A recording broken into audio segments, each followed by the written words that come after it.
విశాఖ ఉక్కులో పనిచేసే 21,000 మంది స్టీల్ విశ్రాంత ఉద్యోగులకు మెడికల్ ఇన్సూరెన్స్ ప్రీమియం పాత పద్ధతిలోనే కొనసాగించాలని జిల్లా సిఐటియు నాయకులు ఎన్ రామారావు యాజమాన్యాన్ని డిమాండ్ చేశారు.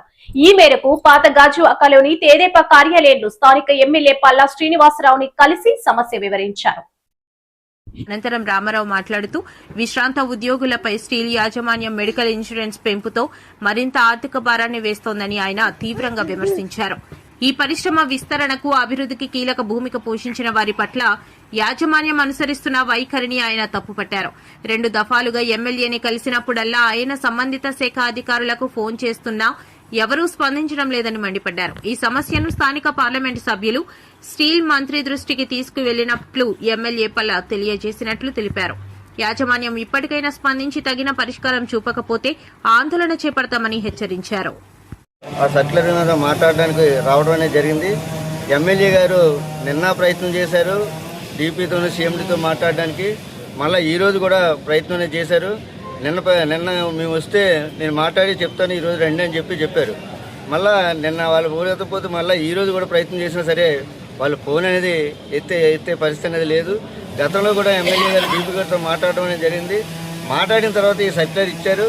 మళ్ళా మాట్లాడడానికి ప్రయత్నం చేస్తూ ఉంటే ఈ యొక్క యాజమాన్యం నమ్మక నీరెత్తలేని కూడా ఎంత కఠినంగా వ్యవహారం చేస్తుందంటే స్టీల్ ప్లాంట్ రిటైర్డ్ కార్మికుల ఎడల అంత కఠినంగా వ్యవహారం చేసి వాళ్ళు మెడిక్లెయిమ్ లేకుండా చేయాలనే ప్రయత్నం చేస్తుంది. ఎందుకు లేకుండా చేయాలని చెప్తున్నానంటే సర్క్యులర్ ఇచ్చారు కదా అని మీరు అడగొచ్చు. కానీ ఆ సర్క్యులర్లో గతంలో 2,600 కట్టాల్సినటువంటి అమౌంట్ ఈరోజు భార్యాభర్తలు ఇద్దరికి కూడా దాదాపు 18,000 పైచీలకు అంటే 700% వాళ్ళు పెంచడం అనేది జరిగింది. అందుకోసమే ఈ కార్మికులు కట్టుకోలేరని, ఎందుకంటే వీళ్ళకి 1,000 రూపాయల నుండి 3,000 వరకే పెన్షన్ అనేది వస్తుంది కాబట్టి వీళ్ళు కట్టుకునే పరిస్థితి లేదని చెప్పి, అంతేకాకుండా యాజ్ పర్ చట్ట ప్రకారం కూడా ఫైనల్ సెటిల్మెంట్లో 30% వరకు ఇవ్వాల్సినటువంటి అవసరం అనేది ఉంది. మాకు అయ్యే ఖర్చు అందులో 30%లో ఇప్పుడు 25% ఇచ్చిన ఇంకా 5% మా అమౌంట్ ఉన్నది ఇవ్వాల్సినటువంటి పరిస్థితి అనేది యాజమాన్యానికి ప్రభుత్వానికి ఉంది. కానీ దాన్ని కూడా ఆ చట్టాన్ని కూడా అమలు చేసే పరిస్థితి అనేది ఈరోజు ప్రభుత్వానికి లేకపోవడం అనేది సిగ్గుచేటైన విషయం. ఎందుకంటే కార్మికులు కష్టపడి ఈ ప్లాన్ని ఈ దశ తీసుకొస్తే అటువంటి రిటైర్ అయిన కార్మికులు ఎట్లా ఇటువంటి కక్షపూరిత వైఖరి తీసుకోవడం మాత్రం యాజమాన్యానికి ప్రభుత్వం తగదని చెప్తా ఉన్నాం.